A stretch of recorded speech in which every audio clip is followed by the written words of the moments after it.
¿Cómo logré darle la vuelta al mundo a los 17 años de edad?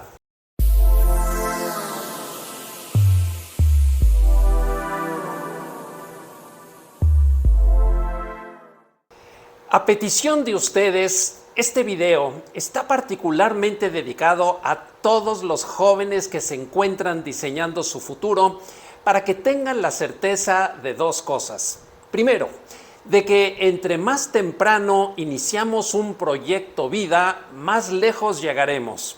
Pero por otro lado, que cuando tomamos en serio nuestros sueños, estos sin ninguna duda lograremos materializarlos más allá de todos los obstáculos que seguramente encontraremos.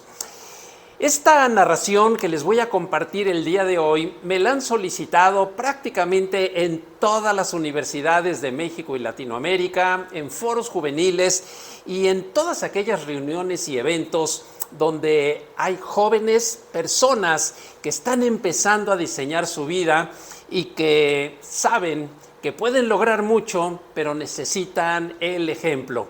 Así que con muchísimo gusto y dejando a un lado todas las falsas modestias, les vamos a dar todo lo que nos inspiró en esta gran aventura, en esta épica, esperando que te inspire y que tú puedas hacer cosas iguales o mejores. Todo comienza a veces por un buen libro. A veces más un buen maestro pueden marcar la diferencia en una vida entera. Adicionalmente, el apoyo de unos padres que crean en ti. Estos fueron, yo creo, los 3 ingredientes que me impulsaron a tomar una de las decisiones más importantes de toda mi vida. Comencemos por el libro. Este fue Piense y hágase rico de Napoleón Hill, que leí por primera vez a los 15 años de edad y cuyos 13 principios se convertirían en un verdadero faro guía. Déjenme decirles que desde su publicación, en los millones de ejemplares que se han publicado en todos los idiomas, tras muchas décadas, sigue siendo un verdadero bestseller y cada una de las palabras que Napoleón Hill escribió en él siguen teniendo palpitante actualidad. Habría una frase que resume por completo el libro y creo que muchos de nosotros ya la conocemos. Todo aquello que la mente humana es capaz de concebir y creer, es capaz de realizar. Esta frase que se convertiría en un verdadero mantra diario durante toda la ejecución del proyecto que aquí les comparto.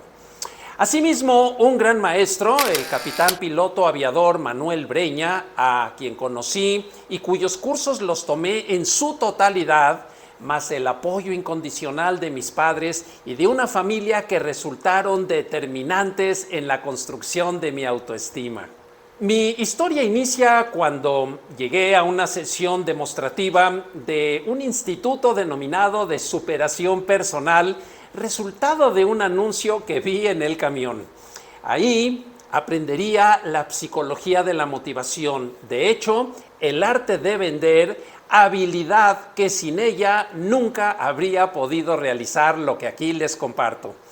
El arte de hablar en público, que sin imaginármelo sería la columna vertebral en mi carrera del futuro. El de relaciones humanas, retención mental y lectura veloz. Especialidades que serían básicas en mi proyección.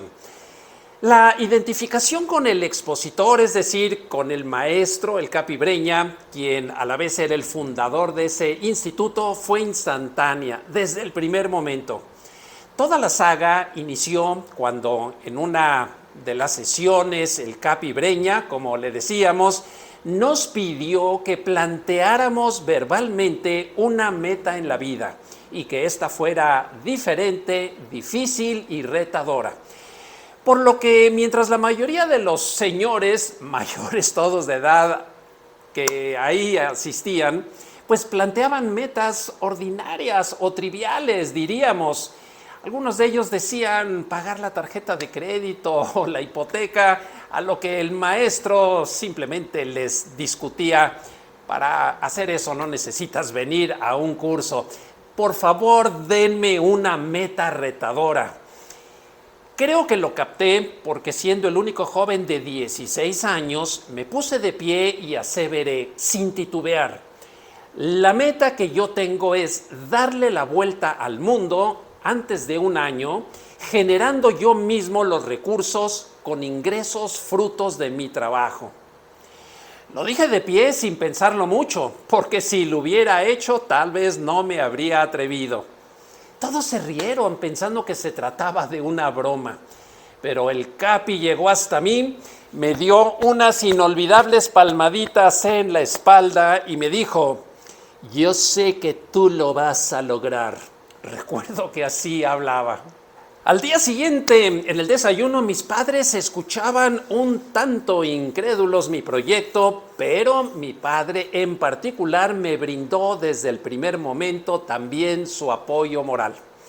Debo de platicarles que en ese entonces yo vendía anuncios de publicidad para las revistas especializadas en la empresa familiar a comisión. Comenzando por el inicio, que era establecer la meta concreta, de inmediato empecé a buscar en todas las agencias de viajes de la ciudad el viaje cuyo paquete fuera de la vuelta al mundo, y después de 3 días de búsqueda lo encontré. Debo de decirles que en ninguna agencia tenían viajes de la vuelta al mundo. Era algo muy raro, como hasta la fecha lo es.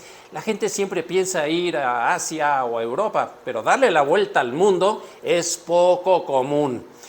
Pero finalmente, como toda búsqueda, dio frutos. Aquí lo tienen a mis espaldas. Se llamaba Orbis Nostrum. Aquí tengo en mis manos el folleto original que he guardado desde aquellos años, primera vez que lo sacamos en público, donde viene el recorrido en detalle que aquí les compartiré.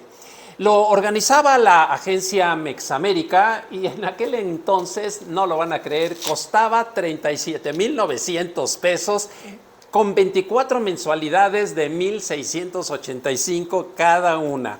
El dólar estaba a 12.50. Entonces, una de las primeras etapas de mi proyecto era traducir esta cantidad en unidades de esfuerzo. Unidades de esfuerzo es un término que les quiero compartir. Resulta determinante para la cristalización de cualquier sueño que nos propongamos. Nadie nos va a regalar nada en la vida. Todo lo que vamos a obtener por nuestro trabajo debemos de programarlo y medirlo.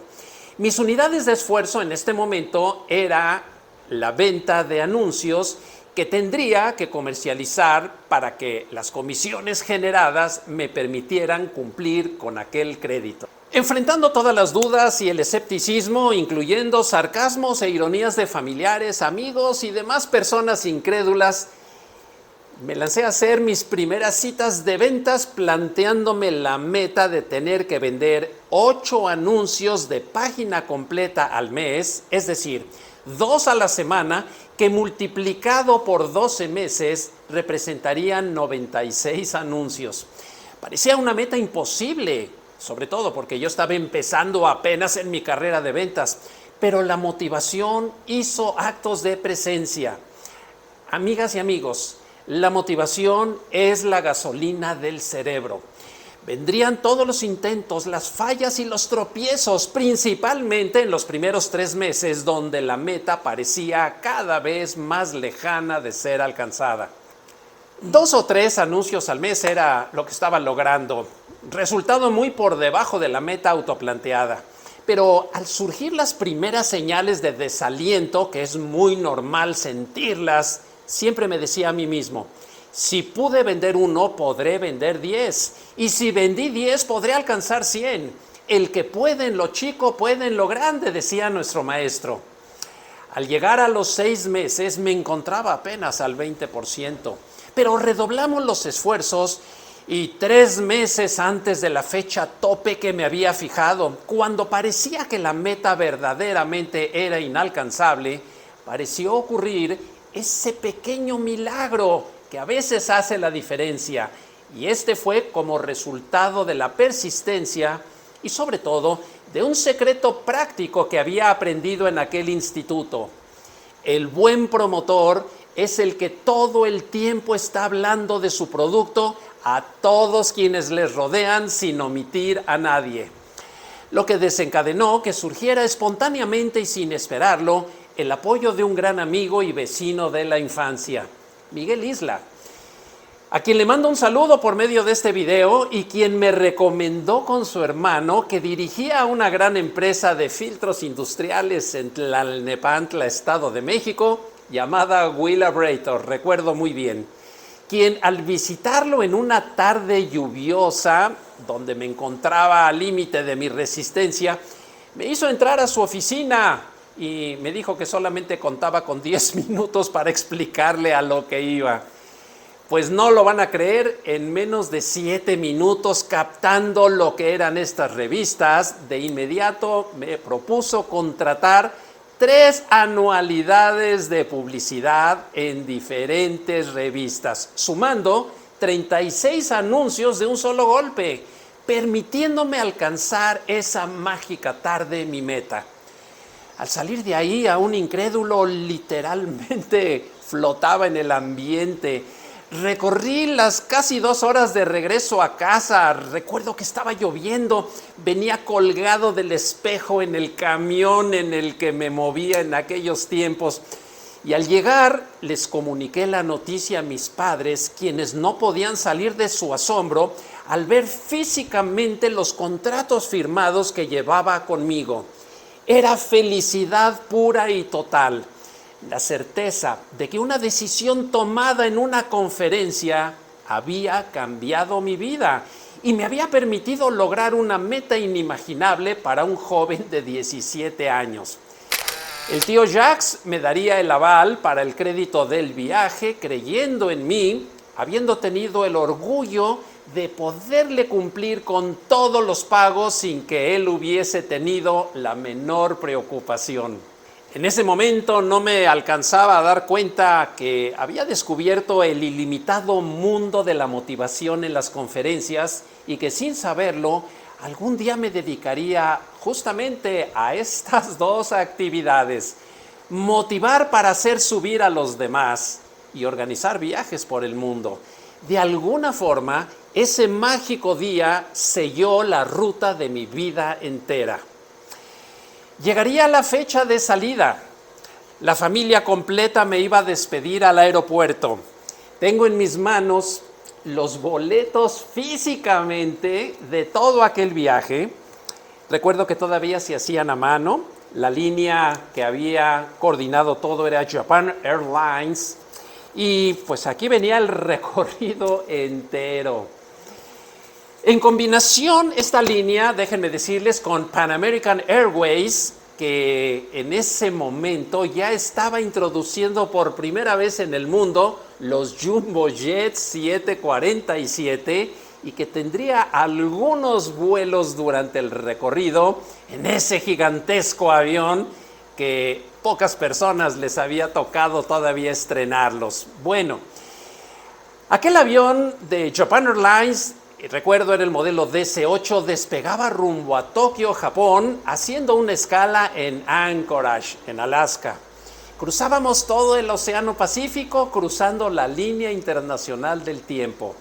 Otra gran motivación que tenía era saber que íbamos a recorrer muchos países, culturas, mentalidades y que tendríamos experiencias inimaginables. Finalmente llegamos a Tokio, Japón. El grupo, que iba integrado por muchas personas mayores, llegaba extenuado y todos se fueron a dormir. Pero yo estaba demasiado exaltado internamente como para pensar en dormir y salí caminando, encontrando que a unas pocas calles del hotel estaba el Palacio Imperial de Tokio, residencia del emperador Hirohito de Japón. Recuerdo haberle dado 3 vueltas meditando y reflexionando en aquel suceso tan importante que iniciaba. Llevaba conmigo un cuaderno para escribir todos mis proyectos vida y en esa gran caminata despejé la tarea primordial de ese viaje: definir las 7 secciones de mi crecimiento personal. Mis metas profesionales, las culturales, las artísticas, familiares, deportivas, espirituales y de futuros viajes. Eran 7 por ser mi número favorito y las denominaría en mi nuevo argot del éxito la sietergía, es decir, la energía que se genera cuando yo cumpliera con 7 disciplinas simultáneas permanentes en toda mi vida. Así las definiría en mi tesis de ingeniería mental, que inicié a escribir también y adicionalmente en ese viaje, y que junto con Percepción del Infinito serían, por cierto, mi primer libro y los primeros seminarios en audiocassette, que era la tecnología de la época, y que 2 años después de la llegada lanzaría el primero. Tengo, por cierto, aquí en mis manos la tabla de ingeniería mental que publicaría varios años después, pero que nació durante ese viaje. Y que es realmente el acordeón, la estructura básica de las casi 200 tesis que he escrito a lo largo de toda la vida, están basadas en una metodología previa que pude meditar y diseñar durante las noches en que llegaba cansado de las excursiones, pero con mucha gasolina intelectual. La decisión era muy clara. Durante los 30 días de la vuelta al mundo, no me iría a dormir si antes no había llenado por lo menos 5 páginas de propósitos detallados cada noche en estas 7 secciones, comprometiéndome a mí mismo a tener completamente lleno el cuaderno al regreso del viaje, meta que felizmente logré alcanzar. Narrar la totalidad del viaje con todos sus detalles sería imposible, así que les voy a hacer un resumen a 1000 por hora de todo lo que vimos en ese mes de viaje. En Japón, donde inició esta odisea juvenil, tuve la enorme fortuna de reunirme con mis amigos Akira y Yoichi Yamagata, quienes habían sido mis vecinos en el departamento de enfrente durante más de 4 años en la colonia del Valle de la Ciudad de México, y quienes tanto influyeron en mí. Al regreso a su país, ellos ahora me recibían y me harían el inolvidable inicio de esta aventura con una reunión cena en su casa y un paseo nocturno en motocicleta por las autopistas elevadas de Tokio, que déjenme decirles, en aquellos años parecían de ciencia ficción. Estos vecinos fueron, sin proponérselo, junto con sus padres, mis mentores en toda la motivación por la cultura japonesa, ya que durante los años de fecunda vecindad que compartimos, transcurría la mayor parte de las tardes en su casa aprendiendo su idioma, costumbre, cultura, etc. Y aunque el milagro económico japonés no se le conocía como tal, ya se dejaba entrever que esta nación llegaría muy lejos. Ahí vendrían las raíces de otra aventura vida, que sería nuestro tema de El Milagro Creativo Japonés, que fue una conferencia que impartimos en más de 500 foros en los siguientes años y que fue uno de los primeros audiocassettes que produjimos con un álbum en video en VHS, que pues fue también una sensación en la época porque íbamos siendo pioneros de temas que pues en aquellos años nadie les prestaba la menor atención. En otras palabras, en un solo mes de vida estaban gestando dentro de mí muchísimas de las semillas que tardaría la vida entera en poder germinar. Después de ese gran inicio en Tokio con nuestros amigos, el grupo partió a recorrer todo el país. El lago de Hakone, los templos de Nara con sus venaditos, el pueblecito de Nikko con sus impresionantes templos, Osaka, la gran ciudad industrial, donde, por cierto, había sido la Expo Industrial, la Expo Universal, que también fue otra de las inspiraciones para el futuro. Después volamos a Hong Kong y descubrimos que era la ciudad con más torres y edificios en el mundo. Todavía faltaba más de una década para que Inglaterra devolviera Hong Kong a China. Así que todavía era una colonia británica que contrastaba brutalmente con la aún atrasada China comunista, que por cierto estaba entrando en esos tiempos en los años más oscuros de su revolución cultural. Llegaríamos después a Tailandia, descubriendo Bangkok, la ciudad de los 1000 templos que iniciaba apenas su modernismo, para de ahí llegar a la anhelada meta de India, donde, déjenme decirles, desde el momento preciso que aterrizó el avión, al mirar por la ventanilla, me entró una sensación que nunca antes había experimentado, no de estar llegando a un país lejano, sino de estar regresando a un lugar que mucho significaba internamente, sin poder tener la explicación clara. Las experiencias internas, subjetivas o como le quieran llamar que tuve en ese país serán motivo de un video completo en el futuro, pero hoy quisiera solamente destacar que uno de los puntos claves fue haber podido dedicar una tarde completa en investigación para llegar al domicilio de Bilahiri, un gran gurú, donde vivía el maestro de mi maestro y donde fui recibido una mágica tarde recibiendo mensajes que conservaría atesorados en mi corazón toda la vida.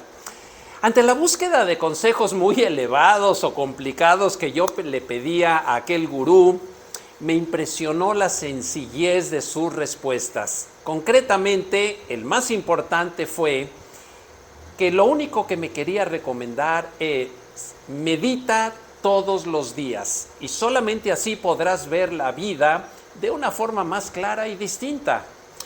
El recorrido en Varanasi, la ciudad de los 1000 templos, y el primer contacto con los hornos crematorios y el río Ganges, que se convertiría en otra de las grandes inspiraciones vida, más la visita obligada al Taj Mahal, donde pude descubrir que sería mi obra arquitectónica de la historia favorita en el mundo. Aquí, por cierto, tenemos una de las fotografías históricas grupales en Bangkok, en medio de aquellos increíbles templos. Foto que realmente es uno de los momentos mágicos que con mayor gusto atesoro a lo largo de la vida. Otro de los regalos que la India me dio durante estos mágicos días, cuando sobrevolábamos los Himalayas y que tuvimos una vista desde la ventanilla del monte Everest a máxima elevación de la Tierra, fue haber empezado a escribir la tesis de percepción del infinito, que sería motivo del libro y del audio cassette, así como de numerosas conferencias del que algún día les hablaremos también en el futuro. Irán, es decir, la antigua Persia, sería el siguiente destino. Todavía gobernaba el Shah Reza Pahlavi y pudimos conocer Teherán, su capital, así como Isfahán. Faltaban varios años, no muchos, para la Revolución Islámica, que más adelante cerraría sus fronteras a los extranjeros, por lo que fue maravillosa y oportuna aquella experiencia. Israel sería el siguiente país y la visita en la ciudad de las 3 grandes religiones, o sea, Jerusalén, me produjo una emoción tan intensa que ese día, al terminar el recorrido, escribiría un primer poema denominado Un concepto de la belleza, sentado en la terraza del majestuoso hotel con la maravillosa vista del valle del Cafarnaún, muy cerca del huerto de los olivos. Cada día descubría que las emociones que se generan en un viaje transforman el significado completo de nuestra existencia. Turquía y su legendaria ciudad de Istambul fue otro de los grandes impactos, pues al llegar encontraba un telex, es decir, un documento que era el sistema de comunicación de esa época, sobre la mesa del escritorio de mi habitación, que me había mandado mi abuelo desde Francia, quien por cierto había nacido ahí en Istambul, en esa ciudad, deseándome toda la suerte al conocer la ciudad de nuestros antepasados. Ese telex también lo conservo con mucho cariño y aquí se los comparto. Seguiríamos para Grecia. Atenas, su capital, fue mi primer contacto histórico con la filosofía. Y de ahí, después de un breve recorrido que me dejó la inquietud de organizar un viaje especial a la pura Grecia en el futuro, y ya de ahí volaríamos a París, capital de Francia, que sería el último de los destinos en esta mágica vuelta al mundo, donde me despediría del grupo para iniciar mi extensión a la Costa Azul, donde mi abuelo vivía y donde me dio uno de los más grandes y últimos recibimientos en vida. Él vivía en un mágico pueblito que se llamaba Sanary-sur-Mer y con la vista increíble del mar Mediterráneo, tuve una mágica plática que fue, por cierto, una de las últimas en vida, donde él me inició a la filosofía con una muy clara recomendación: nunca descartes a Descartes, refiriéndose al gran filósofo francés y queriendo decir con ello que durante la vida siempre buscara anteponer la razón a las opiniones propias y de los demás. Pero la realidad, déjenme decirles, él sospechaba que la influencia de la India, que la veía tan intensa en mí, me fuera a ser demasiado subjetivo. Así que como buen europeo, él quería que antepusiera el racionalismo, que yo se los comparto a todos mis amigos en la frase de él, se las repito: nunca descartes a Descartes. Terminaba el viaje y me encontraba a la mitad del océano Atlántico en el vuelo desde París a Nueva York, preguntándome cómo sería mi vida al regreso y de qué manera este primer logro importante en mi vida influiría en el diseño del resto de mi existencia. Lo único que podría agregar es que esta se transformó por completo y que este viaje había despertado una certeza total en mí.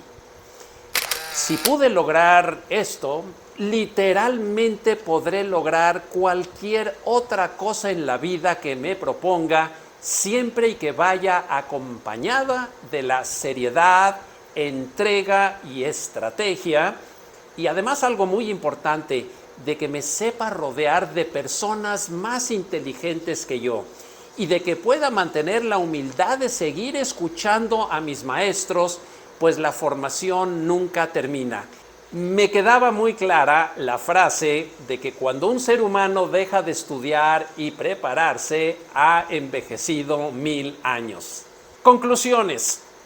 En la magia de una conferencia donde se había establecido un compromiso, había nacido el sueño de este viaje, y ahora que podía decir misión cumplida, sin tenerlo aún consciente, había definido vocacionalmente mi doble motivación: impartir conferencias teniendo la certeza de que aunque fuera 1 entre 100 el que tome un compromiso entre el público y lo logre, sin duda valdría la pena y podría influir en cambiar vidas.